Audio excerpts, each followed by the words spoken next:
and the rain fell in cold, relentless sheets over Evergreen Cemetery, turning the gravel paths into slick black mirrors. Dawn was barely breaking, and a thin gray line on the horizon that did nothing to warm the world.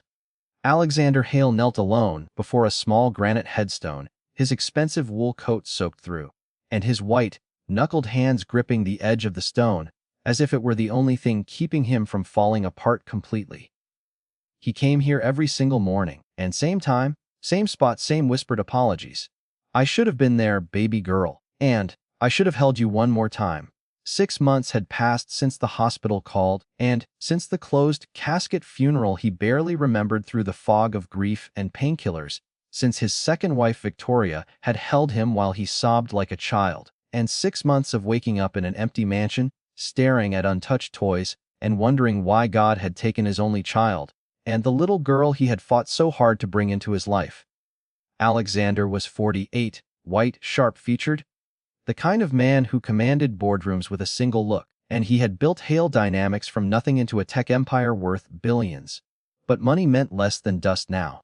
Every deal, every merger, and every accolade felt like ash in his mouth.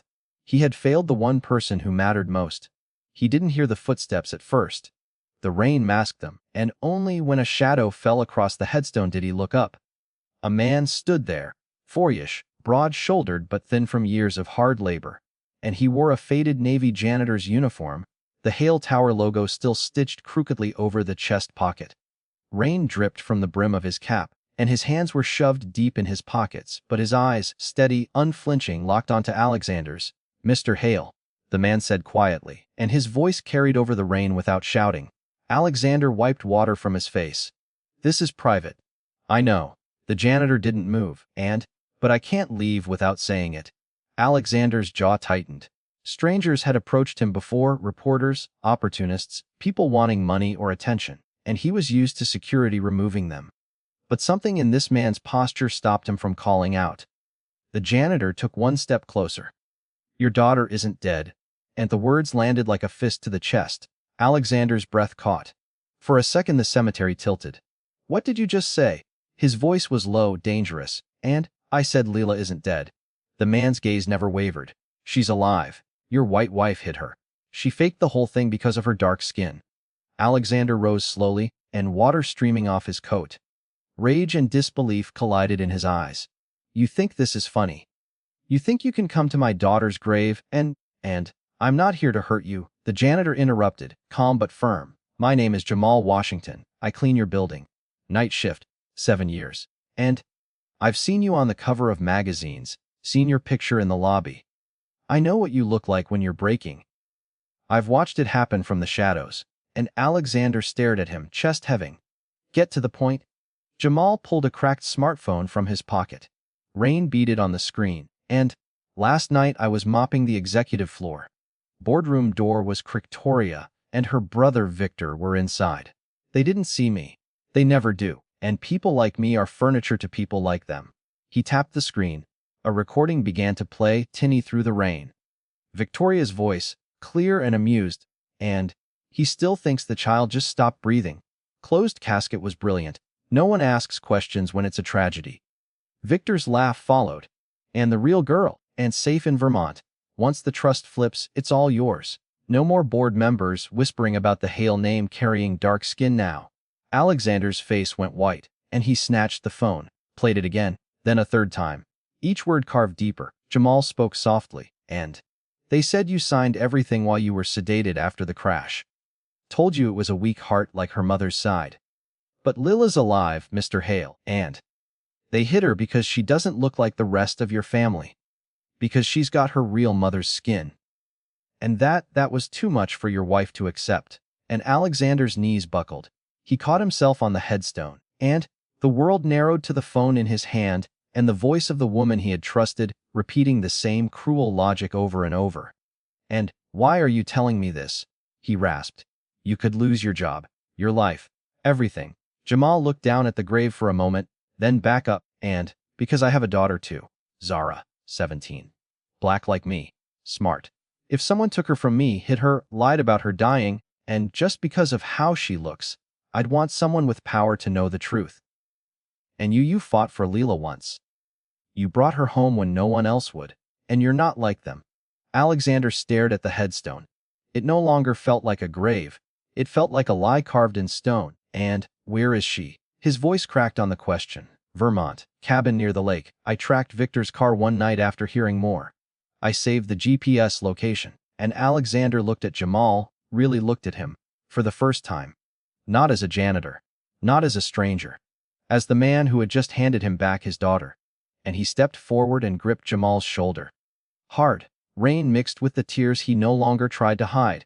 You just gave me my life back, he whispered. And I thought I'd failed her. Every day I came here thinking I'd failed her. But this is their poison. Not mine.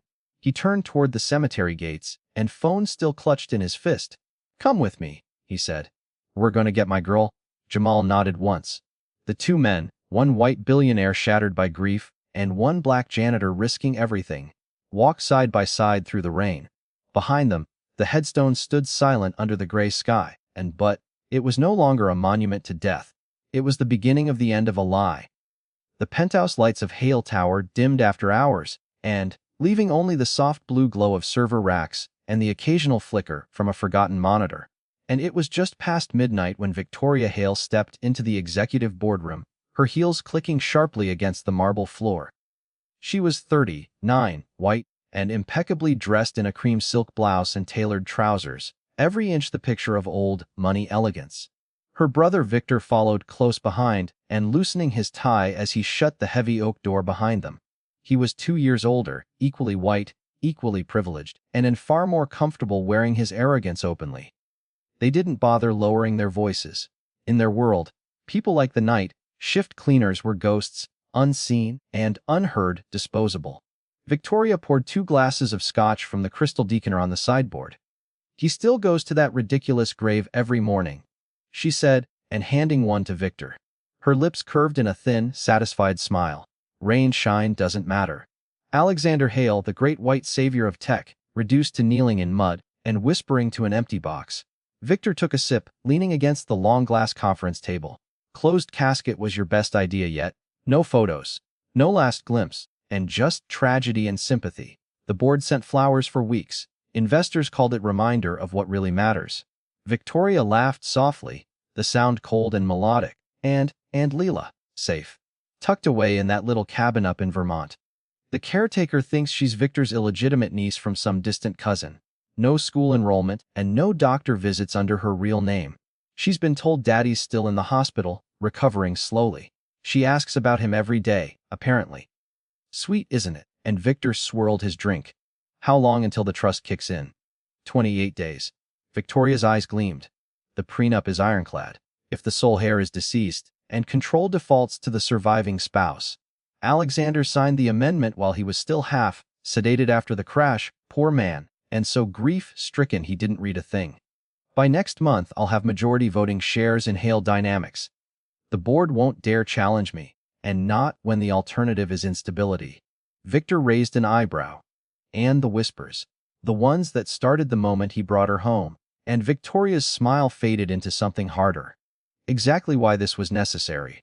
Alexander's little college mistake was bad enough when it was just rumors. But then the DNA test came back positive. Suddenly there's a 5-year-old girl with curly hair and dark skin walking the halls of the Hale estate during holidays, and board members started asking questions. And, is this really sustainable for the brand? Investors in certain markets might hesitate. One of them even said it outright at the retreat last year, and we can't have the face of Hale Dynamics tied to that look. She set her glass down with deliberate calm. I protected the family, the legacy, the stock price, and imagine the headlines if word got out that Alexander Hale's hair doesn't look like the rest of us. The old money crowd would have turned their backs, and the venture capitalist would have pulled funding. Everything he built, everything we married into, would have crumbled because he couldn't keep it in the family. And Victor nodded slowly. You told him it was a congenital heart issue, like her mother's people. Exactly. Victoria's voice dropped to a whisper, and though no one was listening, sudden flare up while he was in Singapore closing the Asia merger. I handled the hospital. I handled the funeral. I handled him, and he was too broken to question anything. And now, he's grateful I held everything together. She walked to the floor, to ceiling window, and, looking out over the glittering city lights far below. Lila's mother was a fling, a summer thing. Black, brilliant, gone before anyone knew she was pregnant, and Alexander never even met the child until the test results arrived years later. He fought for custody like it was his redemption arc. Brought her into our world, and I played the perfect stepmother, smiling for the cameras, hosting playdates, buying her dresses that almost hid the difference. Victor finished his drink, but she didn't hide it. Not really. No. Victoria turned back to eyes narrowing. Every time she smiled in a family photo, and every time someone asked, "Is she adopted?" it chipped away at the image. I couldn't let it continue. Not when billions were at stake, and not when the Hale name has meant one thing for generations: white, worthy, touchable. She crossed her arms. So we gave the world what it wanted to see: tragedy, and a beautiful, tragic story of a father who lost his only child. The sympathy bought us time. The closed casket bought us silence. And the empty grave bought us control. And Victor set his empty glass on the table. You're sure no one will find her? The cabin's off-grid. No neighbors for miles. And the nanny's paid in cash and scared of losing her green card. Lila thinks it's a long vacation.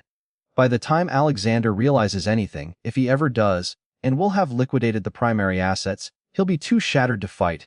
Victoria picked up her glass again, raising it in a mock toast. To the Hale legacy.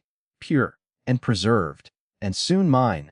They clinked glasses in the quiet boardroom, the sound sharp and final. Outside the cracked door, hidden in the shadows of the hallway, and a black janitor named Jamal Washington stood frozen, mop forgotten in his hand. His phone, pressed against the gap, had recorded every word, and he didn't move until their voices faded down the corridor. Then, slowly, he slipped the phone back into his pocket, and he had just heard the truth behind a lie that had broken a man. And he knew exactly what he had to do next. And the fluorescent lights on the 42nd floor of Hale Tower buzzed faintly, a low drone that Jamal Washington had long ago tuned out. It was 1:17 a.m., and the building was a ghost town after midnight, executives gone home to their penthouses, security making lazy rounds on lower levels. Jamal, 42, black and broad-shouldered but worn thin by years of double shifts, pushed his heavy cleaning cart down the executive corridor. The wheels squeaked once every few feet, and a sound he tried to muffle with slow, deliberate steps. He had been here 7 years. Same uniform, same rowdy start at the lobby, and end on the top floor where the real money lived. People like him were trained to disappear. Heads down, mouths shut, invisible until needed. And that invisibility was why he heard things others never did. Tonight the boardroom door, usually sealed tight, was open half an inch, and a thin wedge of warm light spilled into the dark hallway. Voices drifted out, 2 people, relaxed, laughing. Jamal paused. He recognized the voices instantly, and Victoria Hale. Victor Hale. The white wife and her white brother. He had seen them enough times, her gliding through like she owned the air, and him trailing with a briefcase and a smirk. Jamal could have kept moving. Should have. One wrong move and he'd be out on the street and blacklisted from every high-rise in the city. But something in Victoria's laugh, sharp, triumphant, made him stop. He edged closer, heart picking up speed, and the mop handle felt slick in his palms. "Still can't believe how easy it was," Victoria was saying, and her voice carried the lazy confidence of someone who had never been told no. "Alexander's been to that grave every single Sunday for 6 months. Rain or shine, and he kneels there like he's praying for forgiveness. It's almost poetic." Victor chuckled, deep and satisfied. Poetic and profitable. The closed casket sealed it, and no one saw the body. No one asked why there wasn't an open viewing. "Too traumatic, you said." They bought it. The board sent condolences, and the press ran the sympathy pieces. Hale Dynamics stock even ticked up, resilient leadership in crisis. Jamal's breath caught. He slipped his phone from his pocket, and thumb hovering over the record button. His daughter Zara's face flashed in his mind, 17, black, brilliant, and the reason he still dragged himself to this job every night. If someone ever tried to erase her. He pressed record. The red dot glowed. He held the phone low and angled toward the crack in the door, praying the hallway noise wouldn't drown them out. Victoria continued, her tone turning colder.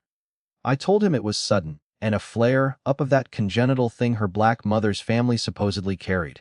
Weak heart. Fast decline. He was in Singapore when I called, middle of the merger closing, and dropped everything. Drove through that storm to get to the hospital. Never made it. The crash put him in a coma for weeks. When he woke up, I was right there, crying, and telling him she didn't survive the surgery. He was too weak to question it. Signed whatever I put in front of him." Victor snorted. "Including the trust amendment. And beautiful. If the heir is deceased, control shifts to the spouse. 28 days from now you're the majority shareholder, and no more whispers in the boardroom about the Hale image being compromised." "Exactly," Victoria said. "They started the moment he brought her home, and she doesn't quite fit the family portrait," one of them joked at the gala. Another said it would hurt Asian markets. Another worried European investors might pull back, and a Hale heir with dark skin and curls. It was only a matter of time before someone forced a conversation. I couldn't let that happen, and not when billions were riding on perception. Jamal's hand trembled. The phone felt heavier than the mop cart. He could hear the clink of ice in their glasses and the rustle of papers. Victor's voice dropped. "And the girl, still behaving? She asks for her daddy every day?" Victoria replied, almost amused. "And the nanny tells her he's getting better slowly. Cabin's remote, no neighbors, no fine, no risk. Leela thinks it's a long vacation. By the time anyone notices anything, and if they ever do, we'll have the assets moved. Alexander will be too broken to fight. He'll thank me for handling everything." They both laughed then, low and conspiratorial, the sound of people who believed they had already won. Jamal stepped back silently, heart hammering against his ribs. He stopped the recording, and 15 seconds and 23 words that changed everything. Proof, undeniable. The fake death, the hidden child. The racist motive laid bare in their own voices, and dark skin as a threat to legacy, to money, to power. He slipped the phone into his pocket and picked up the mop again. His hands shook so badly he nearly dropped it, and he forced himself to breathe, to move like nothing had happened. He finished the floor in mechanical silence, wheels squeaking down the corridor, and past the boardroom where the lights still glowed. When he reached the service elevator, he leaned against the wall and closed his eyes, and Zara's graduation photo was his lock screen. He thought of her smile, her future, how fragile it all was when people with power decided someone didn't belong, and he couldn't go to the police. A black janitor accusing the white billionaire's family of kidnapping and fraud. They'd twist it into extortion, fire him, ruin him, but a grieving father deserved the truth. And Leela, 5 years old, dark-skinned innocent, deserved her daddy. Jamal rode the elevator down to the basement locker room, and he sat on the bench, replayed the audio once. Victoria's laugh filled the tiny space. He saved the file and backed it up to a hidden cloud folder he used for Zara's school documents. Then he looked at the time. 20:04 a.m. Sunrise was in 4 hours, and he knew where Alexander would be. Evergreen Cemetery, dawn. Jamal stood up, uniform still damp with sweat. He had one chance, one moment, one recording, and he wasn't invisible anymore. Not tonight. The basement locker room of Hale Tower smelled of bleach and old sweat, and the kind of place where the building's heartbeat slowed to a tired thud after midnight. Jamal Washington sat on the edge of a scarred metal bench, elbows on his knees, and staring at the cracked screen of his phone. The recording had ended minutes ago, but Victoria Hale's laugh still echoed in his skull, sharp, careless, like breaking glass, and he was 42. Black. A single father who had buried his wife 5 years to cancer that ate her savings before it took her breath, and he worked nights because the pay was slightly better and the days belonged to Zara, his 17-year-old daughter, the only light left in his life. She was smart and mouthy in the best way. Already accepted to a state university on a partial scholarship she'd fought for with essays and late-night study sessions at the public library, and Zara wanted to be a civil rights lawyer. She talked about changing the system from the inside. Jamal listened and nodded, proud but terrified, and because he knew how the system treated people who looked like them. He replayed the audio one more time, volume low. Victoria's voice filled the tiny room again, and a Hale with dark skin. Stocks would crash, I protected the legacy. Victor's chuckle followed like an echo. Jamal closed his eyes. He could picture the boardroom and polished table, city lights glittering beyond the glass, and 2 white siblings toasting to a stolen future, while a 5-year-old girl sat alone in a cabin believing her father was sick instead of dead, and Jamal's thumb hovered over the delete button. He could erase it, walk away, finish his shift, clock out, and go home to the one bedroom apartment where the heat flickered and the fridge hummed too loud. He could pretend he never heard anything.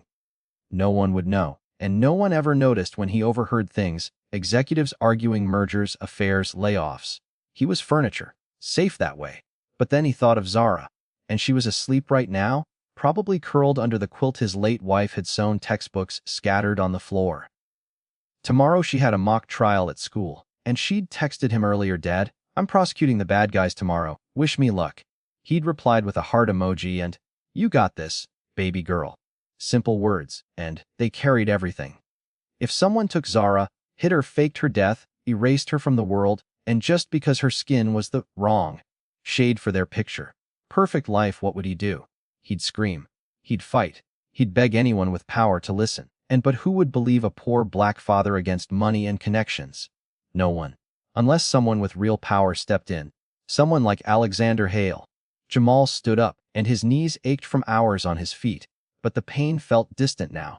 He thought about the day Zara was born, tiny, dark-skinned, perfect, and the nurse had placed her in his arms and said, "She's got your eyes." He'd cried then, not from sadness but from the sudden weight of responsibility. And he had sworn to protect her from everything: poverty, prejudice, people who saw her color before her heart. And here was a father, white, wealthy, grieving, and who had lost that chance through no fault of his own. A father who had once fought courts and custody battles to bring his daughter home, and a father who knelt at an empty grave every dawn because he believed he had failed her. Jamal slipped the phone into his pocket. He wouldn't delete it. He couldn't, and he knew the risks. If Alexander didn't believe him, security would drag him out. Victoria would press charges: trespassing, harassment, extortion, and a black man accusing a white billionaire's wife of kidnapping. The story would twist fast. Headlines would call him delusional, desperate for money, and he'd lose the job that paid Zara's phone bill, her bus pass, her textbooks. Foster care wasn't an option. He'd seen what happened to kids pulled from homes like his, and Zara would end up in a system that chewed up black girls and spit them out broken. Still, he walked to the service elevator. The doors closed with a soft ding, and he rode up to the lobby, stepped out into the cold pre-dawn air, and started walking toward Evergreen Cemetery. 4 miles. His boots slapped wet pavement, and rain started again, light at first, then heavier. He didn't have an umbrella, didn't care. Every step he thought of Zara's laugh, and the way she rolled her eyes when he told her to study harder, the way she hugged him after a long shift and said, "You smell like floor cleaner, Dad," and Gross. He thought of Leela, 5 years old, dark-skinned like Zara's baby pictures, waiting in a cabin for a father who thought she was gone forever. And Jamal reached the cemetery gates just as the sky began to lighten. Fog clung to the headstones. In the distance, he saw Alexander kneeling, coat soaked, head bowed, and Jamal's heart pounded so hard he felt it in his throat. He could still turn back, but he didn't. He stepped through the gate, boots crunching gravel, and walked straight toward the man who held the power to change everything, or destroy him. When Alexander looked up, eyes red and hollow, Jamal stopped a few feet away. "And Mr. Hale," he said, voice steady despite the tremor in his hands, "I have something you need to hear." And in that moment, Jamal Washington, and a poor black janitor who had spent his life staying small, chose to stand tall. For his daughter. For another man's daughter. For the truth no one else would risk carrying. And the rain had eased to a fine mist by the time Jamal reached Alexander at the headstone. Evergreen Cemetery felt smaller in the gray dawn, the world narrowed to wet grass and cold granite, and 2 men standing on opposite sides of an impossible truth. Alexander Hale, white, billionaire, shattered father, rose slowly from his knees, and coat heavy with water, eyes hollow from months of grief that had carved deep lines into his face. Jamal stopped a respectful distance away, rain dripping from his cap, and he held out the cracked phone like it was fragile glass. "It's all here," he said quietly. "Everything they said. Listen." Alexander took the device without a word, and his fingers, usually steady enough to sign billion-dollar deals, trembled as he pressed play. The tinny speaker crackled in the quiet cemetery. Victoria's voice came first, and cool, amused, unmistakable. "He still thinks the child just stopped breathing." Closed casket was brilliant. No one asks questions when it's a tragedy. And Victor's laugh followed, low and satisfied. "And the real girl, tucked in Vermont. Once the trust flips, it's all yours." and no more whispers about the Hale image being compromised by dark skin. Alexander froze. The recording continued, each word ablaid: the fake illness, the coma, and the signed papers, the cabin where a 5-year-old waited, believing her father was still recovering in a hospital bed far away. Victoria's final line landed hardest, and I protected the legacy. A Hale with that skin tone. It would have ruined us. The audio ended. Silence swallowed the cemetery. Alexander played it again, and then a third time. Each replay stripped away another layer of the fog that had smothered him for 6 months. The grief that had felt like drowning, slow, inevitable, and deserved, shifted. It didn't vanish, it hardened, turned inward, then outward, cold and precise, and the same focus he once used to outmaneuver competitors and close, impossible mergers. His shoulders straightened, and the man who had knelt here every dawn whispering apologies to a ghost now stood taller, jaw set, eyes narrowing into something dangerous.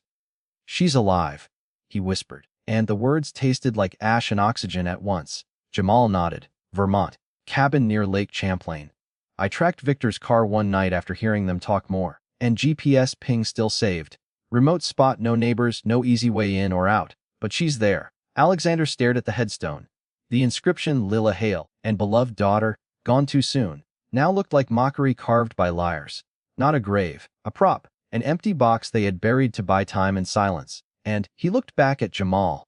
For the first time since the crash, since the the funeral, something other than despair flickered in his eyes. Gratitude. Raw and overwhelming. "You?" Alexander's voice cracked. He stepped forward, closing the distance. "You could have walked away. Deleted it. Kept your head down. You're black, and working nights in a building full of people who wouldn't spit on you if you were on fire. You risk everything, your job, your daughter's future, maybe your freedom, and just to tell a stranger his child is alive." Jamal met his gaze steadily. "I got a daughter too, Zara. If someone stole her from me, hid her, and lied she was dead because of how she looks, I'd want someone with power to know. You have that power. And you fought for Lila once. I figured you'd fight again." And Alexander's throat worked. Tears mixed with rain on his face. But these weren't the hopeless ones he'd shed for months. These were different: relief, fury, and resurrection all at once. He reached out and gripped Jamal's shoulder. Hard, not the polite handshake of boardrooms, and the grasp of a drowning man who had just been thrown a rope. "You pulled me out of hell," Alexander said, voice rough and low, "and I came here every day thinking I'd failed her. That God took her because I wasn't good enough. I let Victoria handle everything, the doctors, the funeral, the papers, and because I was too broken to see straight, I blamed myself. Every single day." He released Jamal's shoulder but didn't step back. "But this wasn't fate, and this was them. Their poison. Their greed. Their hate for a little girl who didn't look like the picture they wanted." Alexander looked down at the phone still in his hand, and then up at the sky where the mist was finally breaking into pale light. "She's alive," he repeated, louder this time, as if saying it aloud made it real. "And my daughter is alive." He pulled out his own phone, sleek, black, the kind that connected instantly to private security teams and private jets, and he dialed without hesitation. "Raid," he said when the line picked up. "It's Alexander. Mobilize the team. Full detail, Vermont, Lake Champlain area. I have coordinates, and no press, no lawyers yet. Quiet entry. We're bringing my daughter home now." He ended the call, looked at Jamal again. "Come with me," he said. "It wasn't a request, and you found her. You get to see this through." Jamal hesitated only a second, thought of Zara waking up soon, of the apartment waiting, of the risks still ahead, and then nodded. Alexander turned toward the cemetery gates. His stride was different now, not the slow shuffle of a grieving man, purposeful, relentless. Behind him, and the headstone stood unchanged. But the weight it had carried for 6 months was gone. Grief had become rage. Rage had become action. An action, cold, focused, unstoppable, and was about to tear down every lie Victoria Hale had built. The two men, one light billionaire reborn in fury, one black janitor who had chosen courage over safety, and walked side by side into the breaking dawn. A rescue mission had begun. The black SUs cut through the narrow Vermont backroads like shadows, and tires crunching gravel and pine needles under low gray skies. 3 vehicles, tinted windows, no sirens, no lights. Alexander Hale sat in the lead one, and knuckles white on the armrest, staring straight ahead. The coordinates Jamal had given led here: a small log cabin, tucked against the edge of Lake Champlain, and, half hidden by evergreens, the kind of place people rented for quiet weekends and never noticed anything strange. No neighbors. No cell signal unless you climbed the ridge, and perfect for hiding a child. Alexander hadn't spoken much during the 2-hour drive. Rage had settled into something colder, more surgical, and he had called his private security team, briefed them in clipped sentences, no weapons drawn unless necessary. The girl is priority one. My daughter, and get her out safely. Then he'd stared at the photo on his phone, the last one taken before the death. Leela at 4, curly hair wild, dark skin glowing in summer light, and laughing on his lap. He traced her face with his thumb every few minutes, as if the touch could pull her closer. The convoy slowed. The cabin came into view, single story, and weathered cedar, smoke curling lazily from the chimney. A woman, mid-30s, nervous-looking, the nanny, stepped onto the porch holding a laundry basket, and she froze when she saw the SUVs. Before she could move, 2 security men were out, calm but firm, guiding her aside. She didn't resist. She looked relieved, and Alexander was already moving. He didn't wait for clearance. He crossed the yard in long strides, boots sinking into damp earth, heart slamming against his ribs, and the front door was unlocked. He pushed it open hard enough that it banged against the wall. Inside smelled of wood smoke and oatmeal. A small living room worn couch and braided rug, toys scattered like forgotten promises. And there at a low table by the window sat Leela, 5 years old, dark skin, curly hair pulled into 2 messy puffs, and wearing a too big sweater that must have been the nanny's. She was coloring with crayons, tongue between her teeth in concentration. She looked up at the sound of the door, and for one endless second she just stared. Alexander's knees hit the floor before he realized he was dropping. Lila, he whispered. The word broke, and her crayon rolled off the table. Her eyes, his eyes, wide and bright, filled with confusion, then recognition, then something brighter than either, and, Daddy. Her voice was small, uncertain, like she wasn't sure if this was real or another dream she'd had 100 times. He opened his arms, and she hesitated only a heartbeat, then she ran. She collided into him so hard he rocked back on his heels. He wrapped her up, one arm around her tiny back, and the other cradling her head, burying his face in her curls. She smelled like crayons and pine and childhood, the exact scent he thought he'd lost forever. And he held her so tightly she squeaked, but she clung just as hard, small hands fisting his coat. I'm here, he choked out. Tears streamed down his face, hot and fast. And, I'm here, baby. I'm awake now. No one's taking you away again. Leela pulled back just enough to look at him, cheeks wet too. The lady said you were sick, and she said you'd come when you got better. Alexander's jaw clenched. I was sick, he said softly. But I'm better now. And I'm never letting you go. He stood, and, lifting her with him. She wrapped her legs around his waist like she used to, head tucked under his chin. Security moved quietly around them, clearing the house, and securing the nanny for questioning, but Alexander didn't notice. The world had narrowed to the weight of his daughter in his arms and the rhythm of her breathing against his neck. Outside, more vehicles arrived. Federal agents this time, quietly coordinated through Alexander's lawyers, and they moved in synchronized calm. Victoria Hale was in Manhattan, sipping champagne in her penthouse when they knocked. She opened the door smiling and expecting perhaps a delivery. The cuffs clicked before she could speak. Victor was pulled from a midtown meeting, mid-sentence. Neither resisted long, and the evidence was already overwhelming. The recording Jamal had made, bank transfers to the nanny, falsified medical documents, and the prenup's fraud clause that voided every cent Victoria thought she'd inherit. By evening, headlines were breaking, and tech billionaire's wife accused of faking stepdaughter's death in racist inheritance scheme. Photos of Victoria in handcuffs, face pale and furious, and Victor's mugshot beside hers. The board of Hale Dynamics issued a terse statement: full cooperation with authorities. Immediate leadership transitioned back to Alexander, and stocks dipped for an hour, then surged when word spread that the deceased here was alive and safe.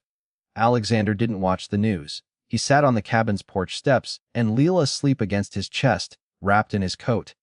The lake lapped quietly. The nanny had been taken for questioning. She'd already started talking, paid in cash, and told the girl her father was ill, threatened with deportation if she spoke. Jamal stood a few feet away, hands in pockets, watching the scene with quiet awe, and Alexander looked up at him. You did this, he said simply. You gave her back to me. Jamal shrugged, almost shy. Just told the truth. Alexander shifted Leela gently, and then stood. He walked over, still holding her, and extended his free hand. Jamal took it. They didn't shake, they gripped, forearm to forearm, and the way men do when words aren't enough. You're not going back to that booting, Alexander said. Not as a janitor. Not ever. Jamal exhaled a shaky laugh, and, I got Zara to think about. She'll have options now, Alexander replied. Both of you will. The sun broke through the clouds then, low and golden over the water, and Leela stirred, murmured, Daddy. In her sleep, Alexander kissed the top of the head. Justice wasn't loud. It wasn't dramatic courtroom speeches or slow-motion chases. And it was this a father holding his daughter again. Two conspirators stripped of power and facing bars. A family's lie exposed under the same light that had once hidden it. And somewhere in the background, a black janitor who had risked everything watched it unfold, knowing he had changed the ending of a story that wasn't even his. But in the end, it became his too.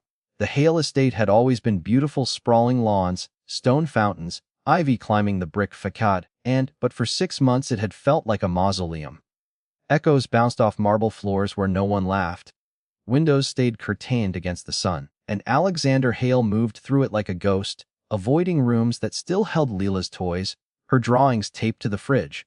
Then one morning everything changed, and 4 months after the rescue, sunlight poured through every open window. The air smelled of fresh coffee, cinnamon, and the faint sweetness of cut grass, and in the massive kitchen, flour dusted the island like snow. Leela, 5, dark-skinned, curls bouncing, stood on a step stool beside Zara, 17, tall and confident, and her braids tied back with a colorful scarf. They were making pancakes, or trying to. Batter splattered the counter, the floor, even Zara's cheek, and Leela giggled so hard she nearly toppled the bowl. More chocolate chips, Leela demanded, reaching on tiptoes. Zara laughed, adding a generous handful. And, you're gonna turn into one, little sis. Leela beamed at the word sis. She had started calling Zara that within days of meeting her. No hesitation. No awkwardness, and just pure, immediate belonging.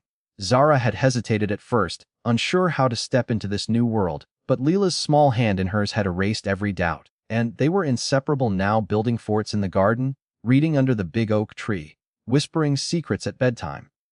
Zara taught Leela how to braid hair, and Leela taught Zara how to draw dragons with crayon fire. Skin tones different, backgrounds worlds apart, but in every laugh, every shared glance, they were sisters. And Alexander watched from the doorway, arms crossed, a soft smile breaking across his face, the first real one in years. He no longer wore the hollow look of grief, and his eyes were clear, his shoulders relaxed. He had stepped back into Hale dynamics, but not the same man. Board meetings now included mandatory diversity training, and he had quietly funded scholarships in Zara's name at her university. And he had made sure Jamal never had to mop another floor. And Jamal Washington stood on the terrace just outside the French doors, coffee mug in hand, and looking out over the lawn where Leela and Zara had abandoned the pancakes to chase butterflies. He was 42, still broad-shouldered, but the exhaustion that had once etched his face was gone. He wore a crisp button-down now, head of community outreach for Hale Dynamics, and the title still felt strange on his tongue, but the paycheck didn't. A 3-bedroom house in a quiet neighborhood waited for him and Zara, mortgage-free, and closing papers signed last week. Security details were discreet but always there, a quiet promise that no one would ever threaten his family again, and college funds for Zara were set. Medical coverage. A future he had never dared imagine. Alexander stepped out onto the terrace beside him, and for a long moment they stood in silence, watching the girls run. You did this, Alexander said quietly. Jamal shook his head. I just told the truth, and you risked everything to tell it. Alexander turned to face him. I was dead inside that day at the cemetery. You handed me back my daughter. You handed me back my life, and that kind of debt doesn't get paid with a job or a house. Jamal met his eyes. Jamal didn't do it for payback. I know. Alexander's voice softened. And you did it because you're a father. Because you saw another father drowning. Because you refused to let hate win.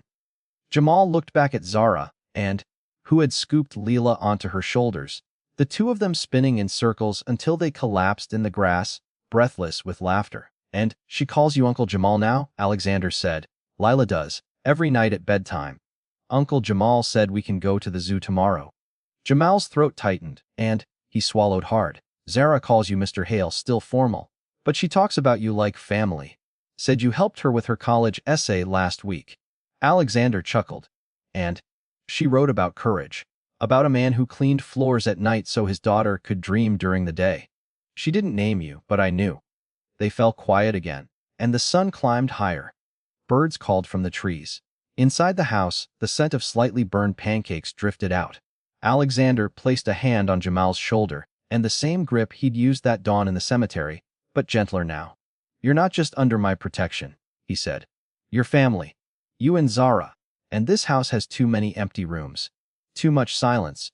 You've filled it with noise and light and love. I don't want that to end when the workday does, and Jamal exhaled slowly. We've got our own place now.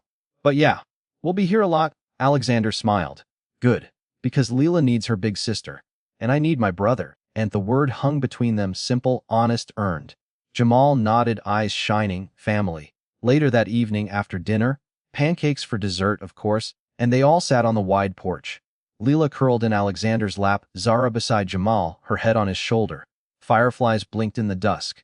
No one spoke for a while, and they didn't need to. In the quiet, the truth settled over them like a warm blanket. One lie had tried to erase a child, because of her skin, and greed and prejudice had built walls around a legacy.